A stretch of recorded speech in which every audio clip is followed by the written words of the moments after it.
Maurício Teixeira Nogueira chegou à vila de Santa Dória, no interior de Santa Catarina, numa manhã fria em que o nevoeiro parecia preso entre os morros e a estrada de chão batido não tinha uma única marca recente de pneu.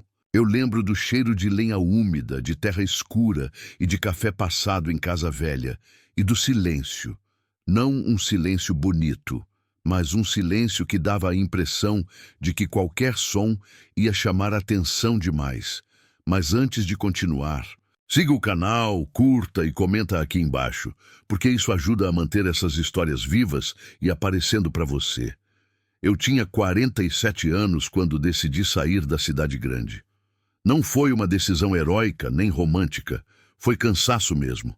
Eu trabalhava com manutenção predial, vivia no trânsito, dormia mal, com barulho entrando pela janela até de madrugada. E aí aconteceu uma soma de coisas pequenas. Um vizinho novo com som alto, uma semana inteira sem folga, uma discussão idiota na fila do mercado. Quando eu percebi, eu estava pesquisando lugares onde não acontece nada. Lugares com poucos moradores, rua de terra, casa simples, paz. A vila de Santa Dória apareceu num anúncio antigo, daqueles que parecem ter sido digitados por alguém com pressa. Casa de madeira com alpendre, terreno amplo, vista para o mato, preço abaixo do mercado. A foto era ruim, meio amarelada, e isso, por algum motivo, me convenceu mais do que as fotos perfeitas de imobiliária. No dia que eu cheguei, o homem que me entregou a chave não era corretor, era o próprio dono antigo, alguém que claramente queria encerrar aquilo rápido. Ele se apresentou como Jonas Almeida Ferreira, um sujeito magro, de mãos muito marcadas, unhas curtas e sujas de terra, como quem vive mexendo em cerca, madeira, ferramenta. Jonas me olhou como se estivesse medindo quanto tempo eu aguentaria ali. Não, o senhor é o Maurício, né? Ele perguntou sem sorrir. Sou eu. A casa é sua agora. Eu só quero assinar e ir embora. A forma como ele falou ir embora ficou na minha cabeça. Não era voltar para casa. Era como se ele estivesse escapando de um lugar que não era dele, mesmo sendo. A minha casa ficava no fim de uma rua curta, com 3 outras casas mais acima. Todas de madeira, todas com alpendre, todas com aquele aspecto de coisa que resiste por teimosia. A estrada era de chão batido, e eu não vi asfalto em lugar nenhum. Vi muita cerca, muito capim alto e árvore grossa perto demais das casas. A vila era pequena a ponto de eu ouvir, de longe, um portão batendo e saber de que direção vinha. Quando eu fui descarregar as caixas do carro, eu notei que não tinha vizinho curioso. Na cidade, mudança atrai gente. Ali, parecia que as casas fechavam o olhar. Eu fiquei o primeiro dia inteiro arrumando o básico: cama, geladeira, fogão. O sinal de celular era ruim, e isso, no começo, me deu um alívio quase infantil. Eu abria a janela e não vinha buzina, não vinha sirene, não vinha música. Vinha vento, às vezes um passarinho e um som de madeira estalando. Madeira antiga fala. Eu já sabia disso. No fim da tarde eu fui até o que chamavam de centro, que era uma rua um pouco mais larga, com uma igrejinha simples, uma venda e um ponto de ônibus abandonado com o banco quebrado. A venda tinha uma placa torta. Lá dentro, uma mulher me observou como se eu tivesse entrado com barro no sapato e deixado rastro. Ela se apresentou como Luciana Prado Siqueira.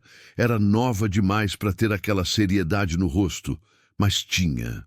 O tipo de pessoa que não desperdiça palavra. Você é o homem da casa do Jonas, ela disse. Não foi pergunta. Sou. Maurício. Vai precisar de gás? Aqui não tem entrega toda semana. Ela falou toda semana, como quem fala não conte com isso. Eu comprei o básico sem saber muito o que comprar. Arroz, feijão, café, vela. Eu nem usava vela na cidade, mas ali pareceu uma coisa natural. Luciana colocou as coisas no balcão, somando no caderno. E em algum momento o olhar dela foi para o lado de fora, para o céu, como se estivesse checando algo. Quando é que o caminhão vem? Eu perguntei, tentando puxar assunto. Depende, ela respondeu e fechou o caderno. Às vezes não vem. Eu ri, achando que era brincadeira. Ela não riu. Na saída, eu vi a igrejinha mais de perto. Tinha um sino pequeno e uma porta de madeira escura. Eu não sou religioso, mas eu respeito o lugar de fé. E eu pensei que talvez a presença da igreja ajudasse a vila a ser normal. Só que tudo ali parecia normal de um jeito que exigia esforço. Quando eu estava voltando para casa, eu vi um homem parado no alpendre de uma das casas mais acima, fumando. Ele não acenou, não falou nada, só ficou olhando. Eu cheguei perto o suficiente para ele falar sem levantar a voz. O Senhor é novo. Era uma afirmação, mas vinha com um aviso. Ele se apresentou como Arnaldo Ribeiro Batista e tinha uma voz rouca de quem já perdeu a paciência com muita coisa. Eu vim para ficar, eu disse, com aquela esperança boba de quem acha que basta falar certo. Não é comigo que você tem que dizer isso, ele respondeu, e apontou com o queixo para a mata atrás das casas.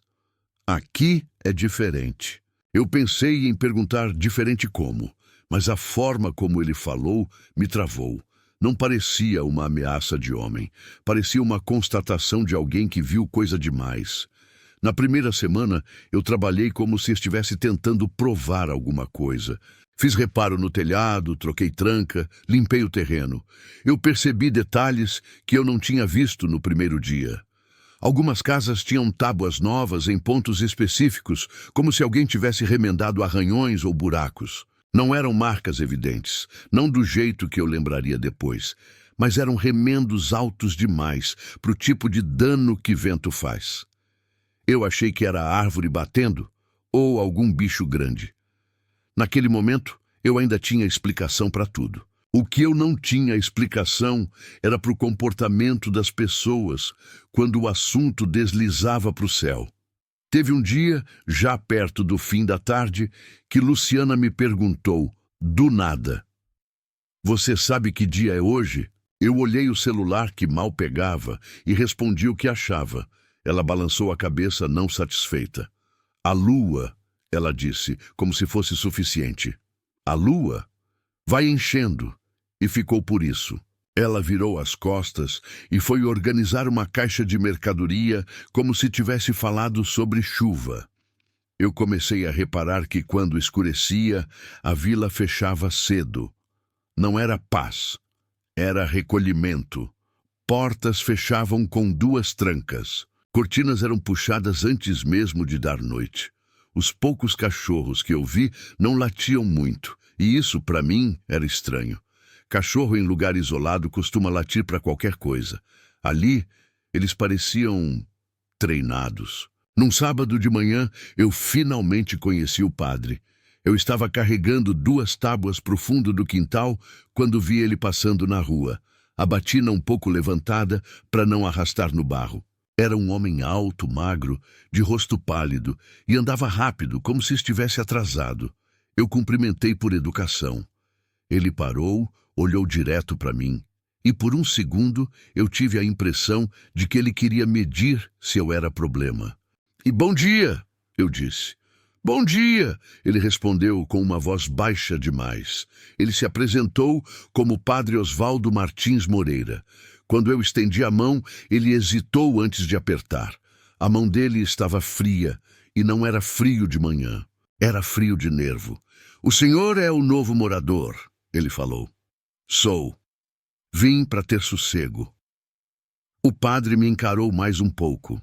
Depois olhou ao redor, para o caminho de terra, para as casas, para o mato no fundo, como se estivesse verificando se alguém ou alguma coisa estava ouvindo. "Aqui o sossego tem preço", ele disse. Eu ri, por reflexo, achando que era frase pronta de gente do interior. O padre não acompanhou o riso, ele só baixou a cabeça e seguiu mais rápido. Naquele mesmo dia, mais tarde, eu fui na igreja porque precisava perguntar sobre coleta de lixo e essas coisas que ninguém te explica num anúncio de internet. A porta estava encostada. Eu empurrei devagar. Não vi ninguém dentro. O cheiro era forte, madeira velha, cera, umidade. Eu chamei: "Padre!" A minha voz ecoou e sumiu. Não teve resposta. Quando eu fui sair, eu percebi um detalhe bobo, mas que me deu arrepio. Do lado de dentro, a porta tinha uma trava extra, grossa, como aquelas de celeiro, e parecia usada com frequência. Eu comecei a dormir mal, não por barulho, por falta dele. Eu deitava e ouvia o meu próprio sangue no ouvido. O estalo da madeira me acordava, e às vezes eu tinha a sensação de que a noite lá fora era grande demais para aquela vila pequena.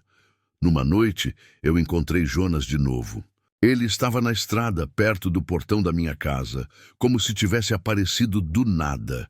Eu estava com uma lanterna, fechando o cadeado. "Você vai mesmo ficar?" ele perguntou. "Vou. Por quê?" Jonas olhou por cima do meu ombro, para o quintal escuro, para o capim alto, para o limite onde a luz da lanterna já não alcançava. "Quando a lua estiver cheia, não sai, não inventa de passear, não vai achar que é exagero. O que acontece aqui?" Ele demorou. "As pessoas somem", ele disse por fim, e depois corrigiu como se aquilo fosse importante. "Às vezes." Eu quis perguntar mais. Eu quis rir, chamar de superstição, mas o tom dele não tinha teatro. Era seco, quase cansado. Jonas se aproximou um pouco e falou mais baixo. "E não confie no padre nesses dias." Eu fiquei parado com a lanterna na mão, sem saber se eu tinha ouvido direito. "Como assim?" Jonas já estava virando as costas. "Você vai entender", ele disse, e foi embora pela estrada de chão, engolido pelo escuro como se a vila tivesse fechado a boca. Eu fiquei ali mais um tempo, olhando para o nada, sentindo o frio entrar pela gola da camisa. E pela primeira vez desde que eu cheguei, a paz que eu tinha procurado pareceu uma coisa frágil, uma camada fina por cima de algo que ninguém queria nomear. No começo, eu tentei agir como se o que o Jonas tinha dito fosse só jeito de interior.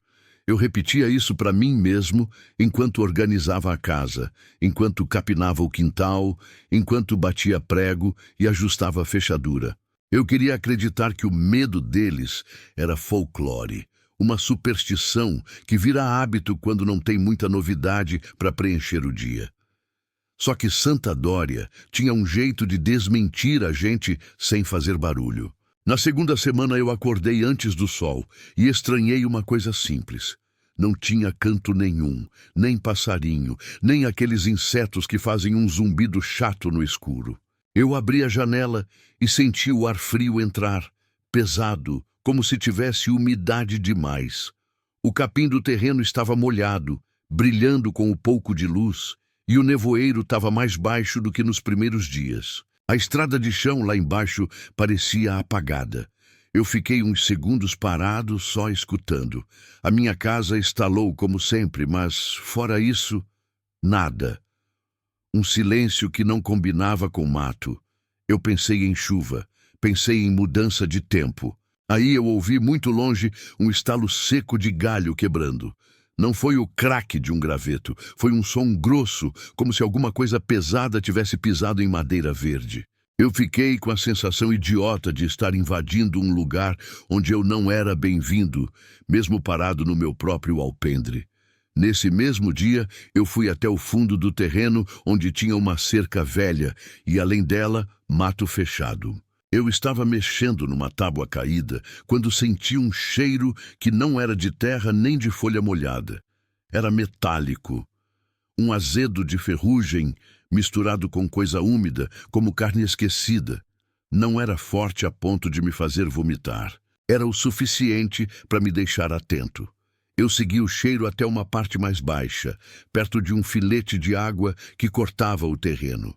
E ali eu vi no barro uma marca funda, oval, larga demais para ser de cachorro e comprida demais para ser de porco. Eu agachei e passei o dedo na borda tentando entender. A marca parecia recente, as bordas ainda moles. Tinha outra logo do lado. E mais duas, como se algo tivesse descido e depois subido de volta, alternando o peso de um jeito estranho. Eu voltei para casa com barro no dedo e uma explicação ruim na cabeça. Boi fugido, mas eu nem tinha visto pasto perto dali. E mesmo se fosse, por que no meu terreno? E por que aquele cheiro? Eu tentei ligar o rádio velho que eu trouxe na mudança, um que pegava AM/FM e sempre funcionou na cidade. A agulha correu, a luz acendeu e veio só estática. Eu girei, tentei, mudei de lugar. Nada. Só aquele chiado que parece vento preso. À tarde eu fui na venda. A Luciana estava arrumando prateleira e não tinha mais ninguém lá dentro. Quando eu falei boa tarde, ela respondeu sem olhar, como se já soubesse quem era pelo som do passo. Você está mexendo muito no terreno, ela disse. Eu parei no balcão. Tô ajeitando a casa, normal. Ela finalmente me olhou, e foi um olhar direto, sem curiosidade. Não vai fundo hoje. Por quê? Ela respirou pelo nariz, como se a resposta fosse óbvia demais. Hoje a lua aparece mais cedo. Eu quase perguntei se ela estava falando sério, mas me segurei. Peguei farinha, sal, fósforo e um cadeado extra. Quando eu pedi o cadeado, ela colocou no balcão como se eu tivesse pedido remédio. Tranca por dentro também, ela falou. E não fica com luz acesa na janela.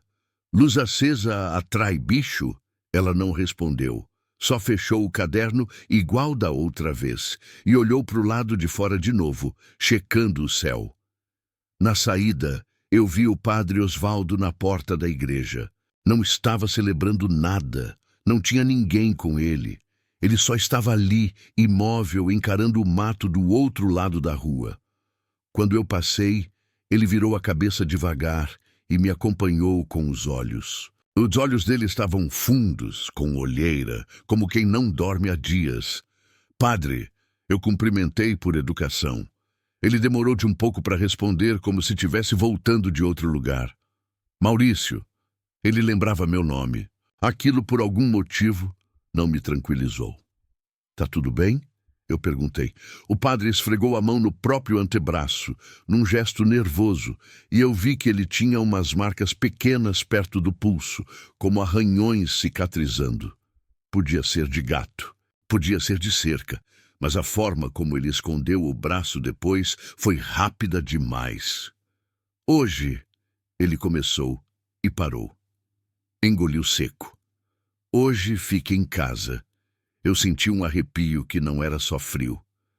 Todo mundo fala isso, eu disse, tentando manter leve. O padre deu um sorriso curto, sem humor nenhum. Todo mundo fala porque aprendeu, ele respondeu, e entrou na igreja, fechando a porta atrás dele com força. Eu ouvi, do lado de fora, o barulho da trava grossa sendo encaixada. Naquela noite eu vi pela primeira vez a vila se preparar. Antes de escurecer de vez, Arnaldo apareceu no meu portão. Ele veio sem pressa, mas com um jeito objetivo, como quem não quer dar tempo para conversa. Você tem tranca por dentro? Ele perguntou. Tenho. Coloquei mais uma hoje. Arnaldo assentiu, mas não pareceu satisfeito. Cadeado não segura nada se você não tiver parafuso grosso na madeira. Ele estendeu a mão com uma peça de metal, uma trava simples, pesada. Põe isso na porta do fundo. Eu fiquei olhando a trava como se aquilo fosse exagero. Arnaldo, é bicho? Eu perguntei. Ele cuspiu para o lado, sem nojo, como se tirasse gosto ruim da boca. Não chama de bicho. Ele olhou para a estrada, para os dois lados, e baixou um pouco a voz. Tem coisa aqui que escuta quando você dá nome. Eu quis rir. Juro que quis. Só que o jeito que ele falou não era teatral. Era medo treinado. Você viu o quê? Eu perguntei. Arnaldo abriu a boca, fechou e mudou de assunto. Tranca. E não sai se ouvir barulho. Se alguém bater palma, chamar teu nome, assobiar. Não responde. Quem faria isso? Ele me encarou. Não responde. Ele foi embora sem se despedir, como se ficar parado ali fosse perigoso. Eu instalei a trava na porta do fundo, com as mãos tremendo de raiva de mim mesmo, tentando convencer a cabeça de que eu estava entrando na paranoia deles. Depois eu apaguei as luzes que davam para a rua e deixei só uma lâmpada fraca na cozinha. E foi aí que a noite ficou grande.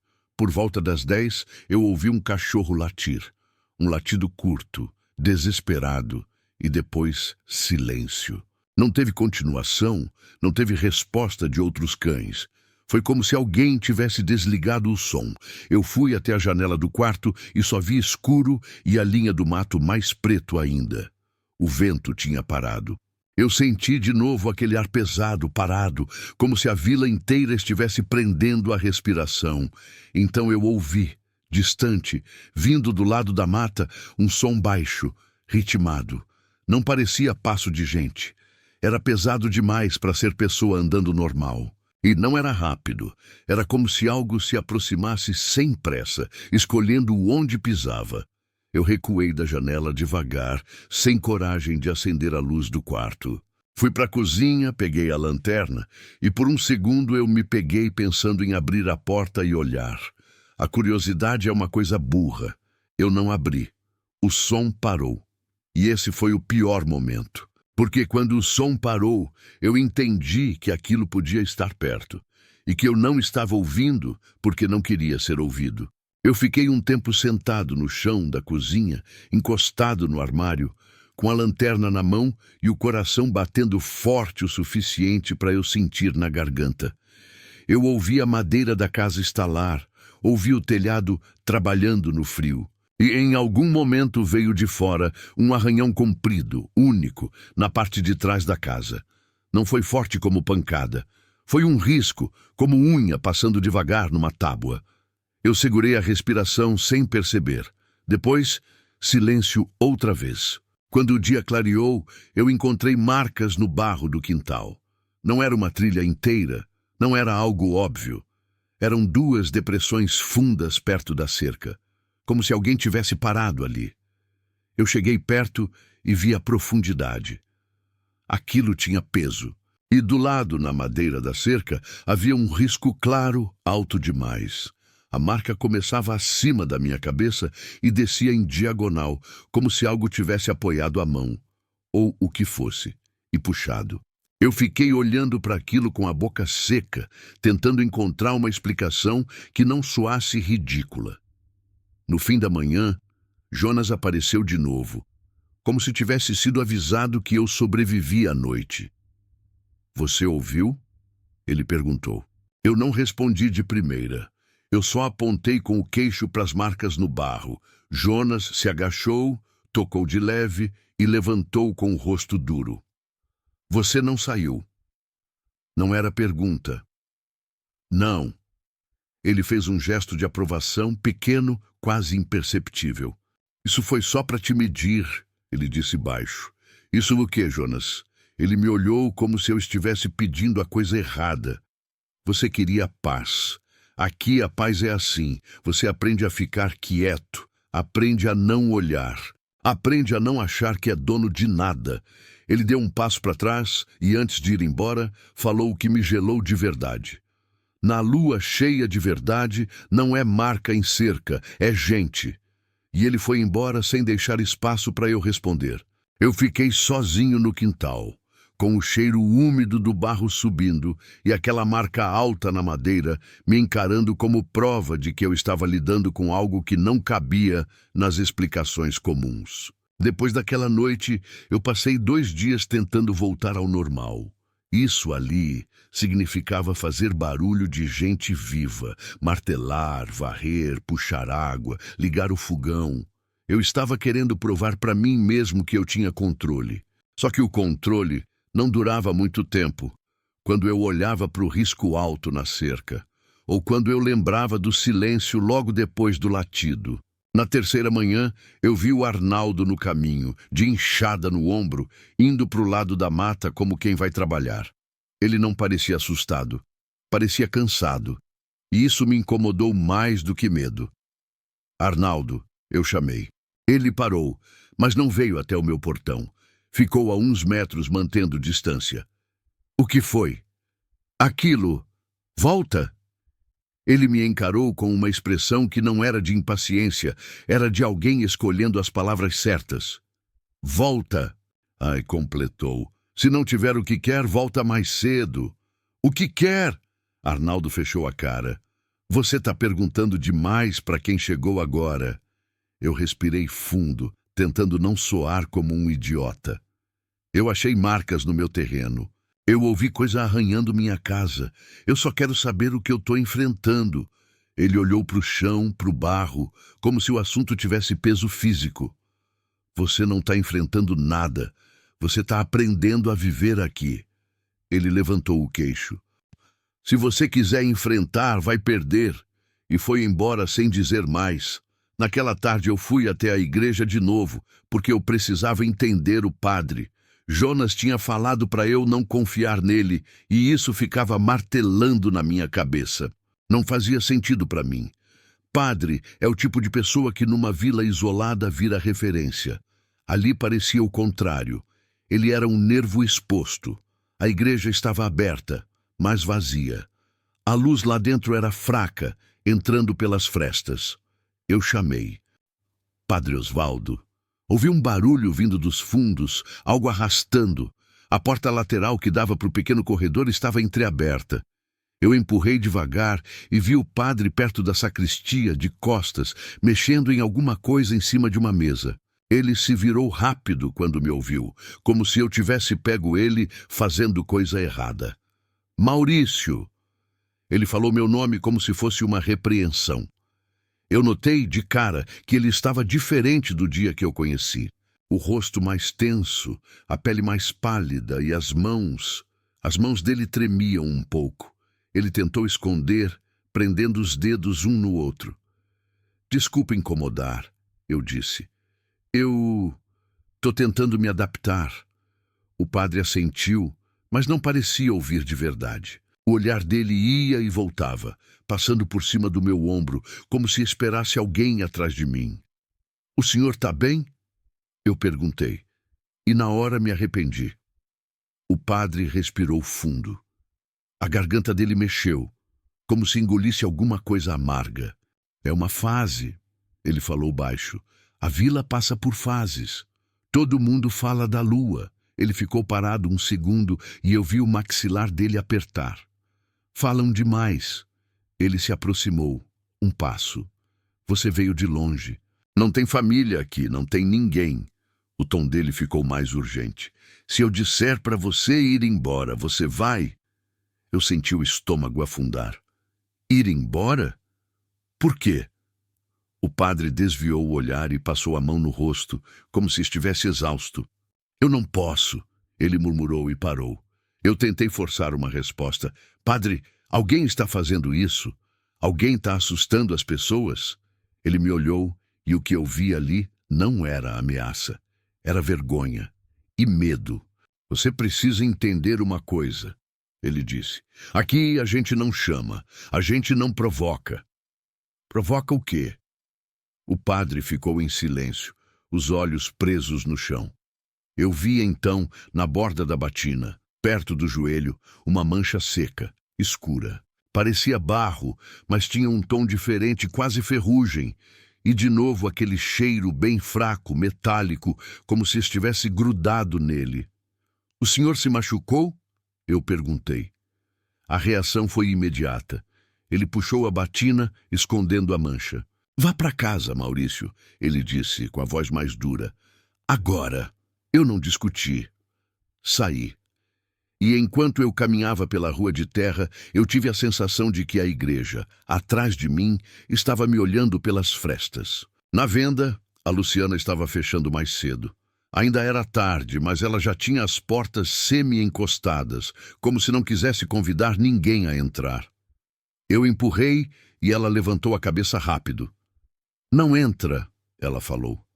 Eu só preciso de... Eu comecei. Ela apontou para o lado, para o céu, sem sair do lugar. Hoje não. Eu olhei. O céu estava limpo, claro, com aquele azul frio de inverno. Não tinha sinal de chuva, não tinha nada. Ainda assim, ela agiu como se o tempo tivesse virado. E o que é hoje? Eu perguntei. Ela apertou os lábios. Véspera. Véspera de lua cheia. Véspera de noite ruim. Ela pegou uma sacola e colocou sobre o balcão. Eu separei isso para você. Separou? Jonas pediu. Eu abri a sacola e vi duas coisas que eu não esperava. Um rolo de arame grosso e uma tábua curta, pesada, com 2 furos já feitos, como se fosse para travar a janela. Isso é para quê?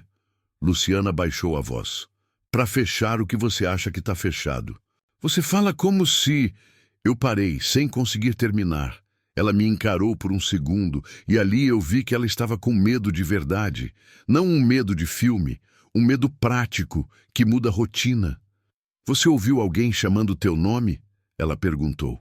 Eu senti um arrepio. Não, se ouvir, não responde.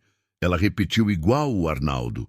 Nem se for voz conhecida, nem se for criança, nem se for gente chorando. Eu engoli seco. Já aconteceu isso? Luciana olhou para a porta, como se tivesse medo de falar alto. Já. Eu quis perguntar quem, mas ela já estava virando o rosto, encerrando o assunto. Eu voltei para casa com a sacola e passei a tarde reforçando tudo que eu podia. Janela do quarto, porta do fundo, fresta de madeira que eu nem tinha notado antes. Eu amarrei o arame na parte interna do portão, improvisando uma trava. Eu não sabia exatamente o que eu estava segurando do lado de fora. Só sabia que eles faziam isso e que ninguém ali parecia fazer por brincadeira. Quando o sol começou a cair, a vila foi sumindo. Não tinha movimento, não tinha conversa, nenhuma música. Era como se cada casa virasse uma caixa fechada. E aí veio o padre. Eu vi pela janela da cozinha. Ele estava na rua, andando rápido, mas não era o passo normal dele. Era um andar quebrado, como se ele tivesse pressa e, ao mesmo tempo, dificuldade. Ele parou em frente à minha cerca e ficou olhando para o meu terreno, para o fundo, para o limite do mato, como se estivesse ouvindo alguma coisa. Eu apaguei a luz e fiquei só observando, com o coração subindo. O padre então se aproximou do portão e encostou a mão nele, a cabeça baixa. Ele ficou assim alguns segundos. Depois, levantou o rosto devagar e olhou direto para minha janela. Não como quem procura casa, mas como quem procura alguém. Eu fiquei parado, imóvel, tentando não fazer o mínimo barulho. Ele abriu a boca e falou alguma coisa. Eu não ouvi a frase inteira pela distância e pelo vidro, mas eu ouvi meu nome, claro, como se fosse sussurro. Maurício. A voz dele não parecia a voz de tarde na igreja. Era mais grossa, arrastada, como se ele tivesse com a garganta cheia de coisa. Ele repetiu de novo, um pouco mais alto. Maurício, eu lembrei do Arnaldo e da Luciana na mesma hora. Não responde. Eu não respondi. O padre deu 2 passos tentando ver para dentro do quintal, e eu vi ele apertar os dedos no portão com força. A postura dele parecia a de alguém segurando uma vontade. Por um instante, eu pensei que ele ia tentar abrir. Só que ele não tentou. Ele ficou ali, tremendo, e depois se afastou de repente, como se tivesse ouvido alguma coisa atrás dele. Olhou para a rua, para os lados, e saiu andando rápido, sumindo na direção da igreja. Foi então que eu notei o detalhe que eu não tinha visto antes. As unhas dele. Quando ele encostou a mão no portão, a luz fraca do fim de tarde bateu de lado. As unhas pareciam mais escuras, mais grossas, e o jeito que ele segurou a madeira deixou 2 riscos curtos, paralelos na pintura velha. Eu fechei os olhos por um segundo, tentando organizar isso dentro da cabeça. Naquela noite, antes de eu me deitar, eu ouvi a primeira coisa que parecia chamada de verdade. Veio do lado de fora, perto do fundo do terreno. Não foi um grito, foi um assobio curto, simples, como alguém chamando um cachorro. Depois, uma pausa longa. E então, bem baixo, quase colado no silêncio, Maurício. Não era a voz do padre dessa vez. Não era a voz do Jonas. Não era a voz de ninguém que eu conhecesse. Eu sentei na cama, com a garganta seca, e fiquei olhando para o escuro do quarto, esperando outro som. O assobio veio de novo, mais perto. E eu entendi, de um jeito que me fez suar frio, que eu não estava lidando com superstição. Eu estava lidando com uma coisa que imitava. Eu não dormi naquela noite. Fiquei sentado na cama, no escuro, esperando o próximo assobio, a próxima voz. Nada veio por muito tempo. O silêncio se esticou até parecer coisa encostada na casa. Perto de meia-noite, o rádio na cozinha estalou sozinho e a estática subiu baixa, sem eu tocar em botão nenhum. Eu levantei devagar, fui até lá e desliguei. O chiado morreu, mas a sensação ficou, como se alguém tivesse testado se eu estava acordado. De manhã, eu encontrei o portão com marca nova. 2 riscos paralelos, fundos e a pintura velha, lascada. Eu passei o dedo e a madeira esfarelou. Não parecia unha de gente.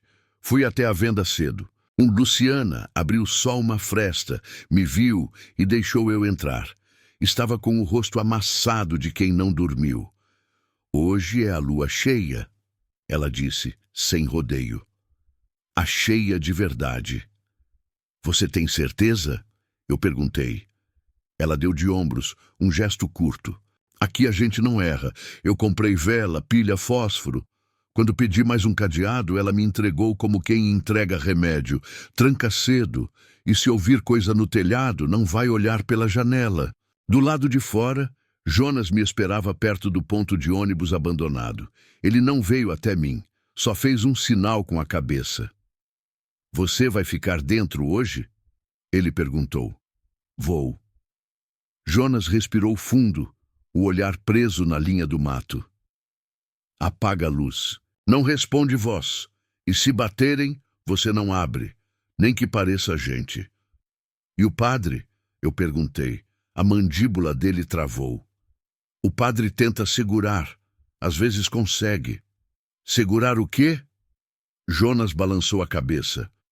Se eu der nome, eu pioro. Só faz o que eu tô dizendo. Antes de ir embora, ele falou baixo, como se não quisesse que a própria frase ficasse no ar. Se a igreja tocar sino hoje, é porque deu ruim. No meio da tarde, quando eu estava carregando a tábua para reforçar a janela, Arnaldo apareceu do outro lado da cerca. Ele não entrou no meu terreno. Ficou ali, como se a linha da cerca também fosse regra. Hoje você não inventa de ser curioso, ele disse. Eu não tô com vontade de olhar nada, eu respondi. Arnaldo me estudou 1 segundo e apontou com o queixo para a igreja lá embaixo. Se você ouvir gente na rua pedindo ajuda, você fica quieto. Se for choro, você fica quieto. Se for o padre, você fica quieto. Eu senti a garganta secar. O padre, principalmente ele. Arnaldo tirou do bolso um pedaço curto de ferro, pesado, com 2 furos, e jogou por cima da cerca. Caiu no chão com um som que pareceu alto demais. Para prender a janela por dentro, ele disse. Parafuso grosso, não economiza. Antes de ir embora, ele olhou para o meu telhado, como se adivinhasse onde a coisa gostava de ficar, e cuspiu para o lado. E se subir, você finge que não ouviu. A casa é tua, mas a noite não é. Eu fechei tudo antes do sol cair. Reforcei janela com a tábua, prendi arame, testei tranca com força. Apaguei as luzes da frente e deixei só uma lamparina fraca na cozinha. A lua nasceu cedo, clara demais, espalhando um cinza pálido no chão de terra, como um dia sem cor. O primeiro assobio veio perto das 11. Curto, simples. Depois outro, do fundo do terreno, mais perto. Aí uma voz baixa, raspada, que parecia passar por garganta molhada. Maurício, abre. Eu senti o corpo inteiro querer responder só para acabar com aquilo. Eu não respondi. O assobio veio de novo, agora do lado da casa. Eu não ouvi passo, não ouvi galho, nada. Só a mudança de lugar. Isso foi o pior. Um arranhão curto veio da madeira do alpendre, como unha testando. Maurício, eu tô aqui. Antes que eu me mexesse, uma voz cortou a noite da rua tensa, desesperada. Não abre, não abre. Eu reconheci na hora. Padre Osvaldo. Eu fui até a cortina sem encostar no vidro. Lá fora, na luz da lua, eu vi o padre no meio da rua, sem batina, de camisa e calça escura. Estava descalço. As mãos dele seguravam uma corrente grossa, enrolada, como se ele tivesse saído correndo de algum lugar. Ele olhava para o meu quintal com um pavor que parecia físico. Apaga tudo, ele gritou, e a voz falhou no fim, como se quebrasse. Apaga. Do fundo do meu terreno veio um sopro pesado, ar passando por garganta grande, seguido de um estalo. Meu portão do fundo cedeu um pouco, como se algo tivesse encostado com força. O padre recuou e caiu de joelhos na rua. Ele abriu a boca para gritar, mas o som não saiu. Ficou ali, engolindo o próprio grito, tremendo, e então eu ouvi no telhado. Primeiro um peso, leve e fundo, depois outro. Não era correr, era andar, escolhendo onde pisava, como se medisse a casa. A poeira desceu do forro, fina no corredor. Eu apaguei a lamparina, deixando tudo num escuro total. A voz veio de cima, do telhado, perto demais. Maurício, eu sei que você está aí. Eu fiquei parado, sem coragem de olhar. Só ouvi. Um arranhão longo raspou telha e madeira, descendo até a borda. Como se algo passasse a ponta de alguma coisa para sentir a fresta. A casa estalou inteira. Na rua, o padre começou a rezar baixo. Era um murmúrio quebrado, mais para segurar a própria boca do que para ser ouvido. Aí o sino da igreja tocou. Um toque só, torto, como se tivesse sido arrancado. Depois outro, mais forte. O metal reverberou pela vila vazia e morreu rápido, sem eco, como se a noite engolisse. Eu senti o gosto de ferro subir na boca. Um impacto veio na parede do fundo da casa, alto demais, na altura da janela do quarto. A madeira gemeu. Eu ouvi a tranca vibrar. Não foi pancada repetida, foi um teste, um empurrão com peso. Pela fresta entrou aquele cheiro azedo, metálico, úmido como carne e terra. E colado na parede, tão perto que eu achei que ia atravessar, eu ouvi uma respiração lenta e tranquila, sem pressa. Como se aquilo pudesse ficar ali a noite inteira, esperando eu errar. Eu fiquei tão parado que comecei a doer. A respiração do lado de fora continuava ali, lenta, como se aquilo estivesse encostado na madeira só para sentir a vibração da casa. Eu tinha a impressão de que qualquer movimento meu ia virar som. Veio outro arranhão, mais comprido, raspando a tábua do reforço da janela. Não foi ataque, foi teste. A madeira respondeu com um gemido baixo e a tranca tremeu de leve. A coisa, eu não sabia chamar de outro jeito. Ficou quieta por alguns segundos. E aí eu ouvi uma espécie de fungada, pesada, como se aspirasse o ar pela fresta. O cheiro entrou mais forte, ferro e terra molhada, aquele azedo que gruda no fundo da garganta. Na rua, o padre ainda estava de joelhos. Eu via só o contorno dele pela fresta da cortina. Ele parou de rezar e começou a fazer um som baixo, como se estivesse tentando controlar a própria respiração. O corpo dele balançava e ele apertava a corrente com as duas mãos, como quem se prende a alguma coisa para não correr. A voz de cima do telhado mudou, quase imperceptível. Ficou menos fala e mais um som úmido, arrastando sílaba. Maurício, abre! Eu não respondi. Eu não respirei fundo. Eu só fiquei ali, com a mão fechada em volta da lanterna apagada, como se aquilo fosse me segurar no lugar. Teve um momento em que eu achei que ia acabar. A respiração parou. O silêncio ficou tão inteiro que eu ouvi o meu coração batendo na própria boca. Então veio o peso no telhado de novo, agora mais perto da borda do fundo. Eu ouvi telha raspando e o som de algo descendo. Não teve salto, não teve correria. Foi como se descesse controlado, escolhendo onde apoiar. A madeira do alpendre rangeu bem pouco e eu senti a casa assentar num canto. Depois, nada. O padre levantou a cabeça de repente, como se tivesse ouvido isso também. Ele ficou olhando para o meu quintal, os olhos arregalados. E bem baixo eu ouvi ele falar, como se a frase saísse sem querer.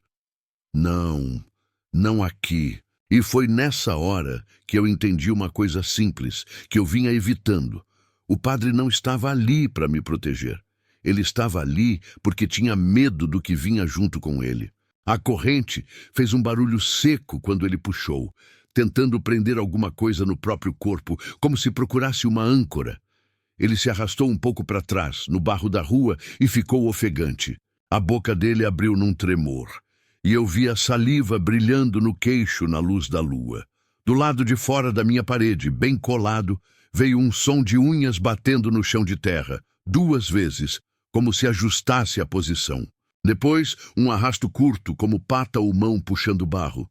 E aí aconteceu uma coisa que eu nunca esqueço. A voz que me chamou mudou para uma voz que eu reconheci perfeitamente. Maurício, sou eu. Era a voz do Arnaldo. Igual. O mesmo tom rouco. O mesmo jeito de engolir a última palavra. Eu senti meu corpo inteiro querer levantar. Não por coragem, por impulso, por necessidade de acabar com aquilo. Foi como se meu cérebro buscasse uma saída fácil. É gente. Só que eu lembrava do aviso. E eu lembrava de não ter ouvido nenhum passo vindo da estrada. Nenhum portão batendo. Nada. A voz repetiu, um pouco mais perto da janela do quarto, como se soubesse que eu estava ali dentro. Abre só um pouquinho.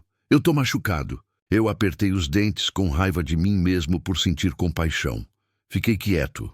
Na rua, o padre soltou um gemido e o corpo dele curvou, como se uma dor atravessasse ele inteiro. Ele tentou ficar de pé e não conseguiu. Caiu de lado. Em corrente arrastou no chão e fez um barulho alto demais. Na mesma hora, o silêncio do quintal virou para o lado dele. Não foi som, foi sensação. E depois de um segundo, eu ouvi passos na rua. Passos pesados, mas curtos, alternando ritmo, como se às vezes fosse 4 apoios e às vezes 2, e sempre sem pressa. O padre levantou o rosto, desesperado, e gritou finalmente com a voz saindo rasgada. Não, não! Eu vi ele tentar engatinhar na direção da igreja, como se qualquer distância fosse melhor do que ficar ali. Só que ele não foi longe. Uma sombra atravessou a rua, rápida demais para eu acompanhar direito. Não foi um vulto de filme. Foi um corpo grande mudando de posição com uma facilidade que não combinava com peso. Eu ouvi o som seco de algo agarrando o padre pelo ombro ou pelo tronco. O grito dele cortou e virou um som sufocado, como se a garganta fosse pressionada. E o pior, não teve briga, não teve luta, teve domínio. O padre bateu as mãos no chão uma vez, como reflexo. A corrente arranhou o barro. Depois, as pernas dele arrastaram, deixando um risco comprido na rua. Eu vi o corpo dele ser puxado para fora do meu campo de visão, em direção ao lado da igreja. O sino tocou de novo. Só uma vez, como se alguém tivesse esbarrado. Depois parou. Dentro da minha casa, do lado do corredor, alguma coisa raspou a parede, alto, na altura do meu peito. O som veio e foi embora, como se aquilo estivesse passando pela lateral, dando a volta, conferindo. Eu ouvi mais de um peso no telhado agora. 2, talvez 3. Não deu para contar direito. O que deu para sentir foi a casa reagindo em pontos diferentes, como se algo grande se distribuísse sem estourar nada, inteligente o bastante para não fazer escândalo. E como se confirmasse, a voz do Arnaldo parou. Ficou tudo quieto. Eu não sei quanto tempo eu fiquei sentado no chão da cozinha depois disso. Minutos, talvez horas.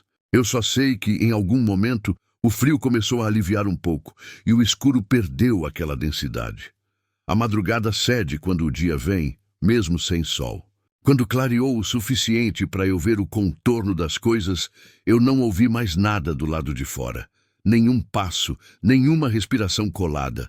O cheiro ainda estava no ar, fraco, como se tivesse impregnado na madeira. Eu esperei mais um pouco, até a luz ficar cinza de manhã. A primeira coisa que eu fiz foi olhar pela fresta da cortina, com o cuidado de não mexer no vidro. A rua estava vazia. Tinha marcas no barro, muitas, indo e voltando, e uma linha arrastada, como rastro de corpo, seguindo na direção da igreja. Eu destranquei a porta devagar, sem fazer força brusca. O ar de fora veio gelado e limpo, e isso quase me fez chorar de alívio. Quase. Eu pisei no alpendre e fui direto até o portão, sem olhar para o mato. O portão do fundo estava torto. A madeira tinha uma lasca grande arrancada, e os arames que eu prendi estavam frouxos, como se algo tivesse tocado e desistido por achar divertido. A cerca tinha mais marcas altas, paralelas, profundas, e eu notei que não era só arranhar. Parecia pressão, como se a coisa tivesse cravado e puxado com controle. Eu desci a rua correndo, mas sem gritar. Passei pela casa do Arnaldo. Porta fechada, tranca, nenhuma resposta. A venda da Luciana estava com as janelas travadas e uma cadeira encostada na porta por dentro. Eu bati e chamei. Luciana. Nada. Na igreja, a porta estava entreaberta. Eu empurrei com a ponta dos dedos e senti, na hora, o cheiro por dentro, forte, úmido, metálico, misturado com cera. Eu não entrei muito, não tive coragem. No chão da entrada tinha marcas de barro, largas, fundas, e um risco comprido na madeira lateral, na altura da minha cabeça. E perto do altar, eu vi a corrente do padre largada, como se tivesse sido arrancada da mão dele ou deixada cair no meio do caminho. O padre Osvaldo não estava lá. Eu ouvi um som atrás de mim e virei num pulo. Era Jonas, parado na porta, com o rosto completamente sem cor. Ele olhou para a corrente no chão e fechou os olhos por um segundo, como se confirmasse uma coisa que ele já sabia. Você não devia ter vindo aqui, ele disse. Onde ele está? Jonas respirou fundo. Não pergunta isso em voz alta. Eu senti um desespero subir, porque a vila inteira parecia morta. E o Arnaldo? E a Luciana? Jonas apontou com o queixo para fora. Eles vão aparecer quando der, quando for seguro. Eu encarei ele, e a minha voz saiu falha. E o padre? Jonas me olhou finalmente, e o olhar dele não tinha surpresa. Tinha pena. O padre tenta segurar todo mês. Ele fez uma pausa. Todo mês alguém acha que vai ser diferente. Eu senti o estômago virar. Segurar o quê, Jonas? Ele não respondeu de cara. Só pegou a corrente no chão com a ponta do pé, como se aquilo fosse sujo demais para a mão, e empurrou para mais perto de mim. Você veio buscar paz, ele falou. Agora você vai embora ou você vai aprender a trancar porta para o resto da vida? Eu não discuti. Eu saí dali e fui direto para minha casa. Peguei o que cabia no carro, sem organizar nada. Nem roupa direito. Eu só queria distância. O caminho de terra parecia mais longo na volta. E quando eu passei pelo último trecho de mata, antes de pegar a estrada maior, eu vi no barro uma marca funda, oval, grande demais, recém-feita, do lado de fora do trilho do meu pneu. Como se tivesse acompanhado meu carro até ali. Eu nunca voltei para Santa Dória. Eu escrevo isso agora porque, na cidade, quando eu conto, as pessoas riem ou tentam encaixar em história de internet. Eu não quero que acreditem. Eu só quero que entendam uma coisa simples. Tem lugar que não quer gente nova. E tem silêncio que não é paz. É aviso.